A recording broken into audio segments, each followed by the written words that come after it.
right?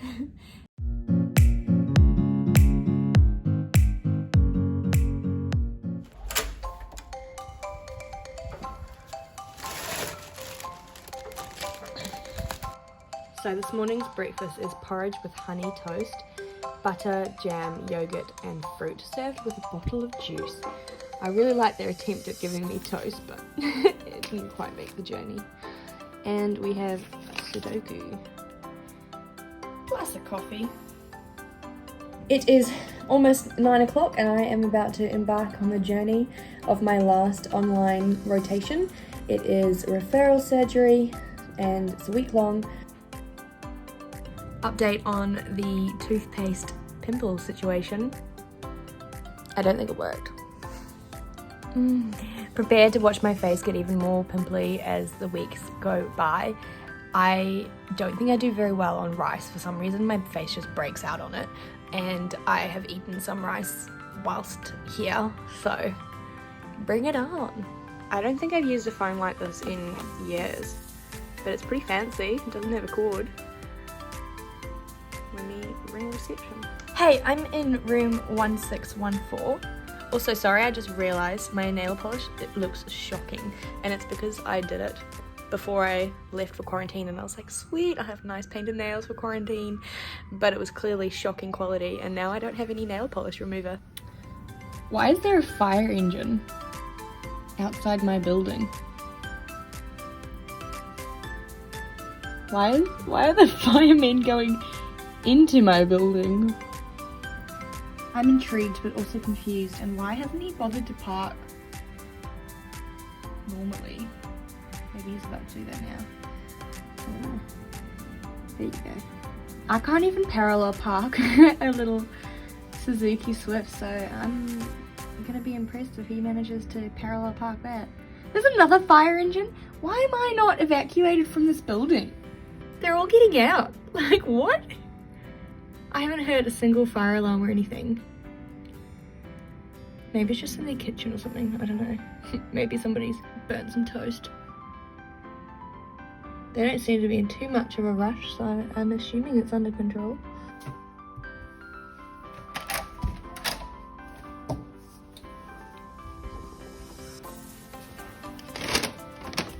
So for lunch today, we've got a tuna sandwich and vegetable samosas and cookies. Yum! And I think that's a colouring sheet. I'm on to Zoom for another round today. This morning so far we have had our introduction, and then we had time to work through our self-directed stuff. So I am partnered up with my friend Destiny, and we are creating a case. I won't say what case it is because it's supposed to be secret, so that later on in the week our colleagues can work through the case as a simulated consult. And then we had lunch, which was delicious. Really liked the samosas today.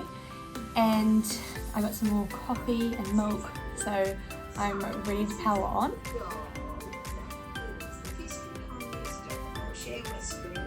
And now we're doing a neuro case, but apparently there's a referral surge dog with interesting x-rays that we're about to check out now.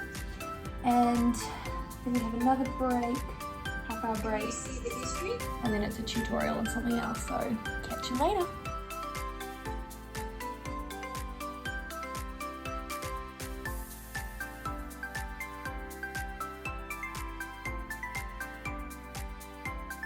Urology is just something else. I feel like I go through neuro exams, and while we're doing it as a class, I'm like, yeah, I'm getting this. And then we'll get to something and I'm like, nah, no idea. Today I realized, thankfully it wasn't just me, my online group also didn't realize, but spinal segments are a thing. You don't just go by the number of vertebrae. So day one, I've already learned something new. That shouldn't have been new, but also Ryan, if you're watching this, don't come at me. I will be better next time.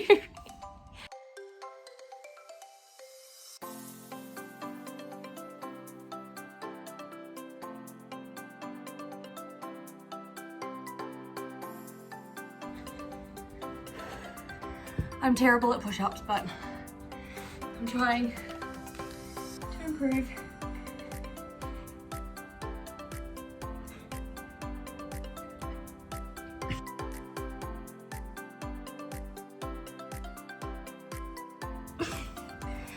Yep. Hello, early dinner. I'm not upset at all. Look at that. Butter chicken, naan, bread, steamed rice, mango chutney, and my exercises for today. Ooh, I'm excited. Yum! I'm gonna move it. How do I still have a Burke's tan? I am feeling so pumped and excited and chuffed right now because I've just got off recording a podcast with the people from Flynn's Walk. So the podcast is called Flynn's Talk. So it was with Jack and Jeremy. And basically Flynn's Walk is an organisation that's set up, usually they do a walk, but because it is the COVID-19 world that we're living in at the moment, they decided to start these podcasts called Flynn's Talk. And they really focus on mental health, especially in the veterinary profession, which of course, when they asked me to jump on board, I was like, yes, please, because I think that it's such an awesome thing to kind of focus on and bring light to and just help others through it. So this podcast was basically just chatting through how COVID has affected me and other final years in terms of our study, but then also some of the things that maybe I've done in order to keep my mental health in check, both throughout COVID and in the degree in general. And honestly, Jack and Jeremy are just like two top quality chaps. Like, I thoroughly enjoyed chatting to them, and I feel like it's only like a half-hour episode, maybe 45 minutes max, but I feel like I could have spoken to them for the entire night. So super keen to actually do a Flynn's Walk with them one day, because I'm sure we'll just chat each other's ears off, which is a good thing. But yeah, I hope you guys really enjoy it and do get around it. They've got some other really good episodes as well. Episode 3 I thought was great in terms of how it speaks about what's called reactive depression, which is something that a lot of people are going through at the moment because of COVID-19, and it's a normal thing and you can get through it. Like, it's something it's almost situational, like, because it's such a the world is literally in a pandemic right now. Like, it's fair enough that you might be feeling anxious, but it doesn't mean that you normally are an anxious person. It's just related to that situation. They explain it a lot better in that episode, so I highly recommend listening to that. They also talk about things like Zoom fatigue, and which I think a lot of students are going through right now, being online all the time. I know that I've certainly found it difficult. This is my 11th week of Zoom, and it's just a totally different way of communicating, because you don't have that normal body language, or you've got that weird pause and you don't know whether the person's going to answer or if the internet's just messed up, you know, all those kind of things that make a conversation a little bit more difficult. But then they've also got some really funny ones, like episode 4 with the people from Two Vets Talk Pets. I was sitting listening to that one on Friday when I was in the empty airport by myself, and I was just cracking up like a mad woman by myself. So highly recommend that one if you're in for a giggle. They talk some funny as things, but also they do talk about serious stuff too. So yeah, I would recommend getting around their podcasts and getting around their Instagram. It's Flynn's Walk on Instagram. They were actually set up because their good friend Flynn was a veterinarian, and unfortunately he did commit suicide. And so they've kind of set out to help others through Flynn, which I think is amazing. And yeah, definitely huge advocate for them and what they're doing.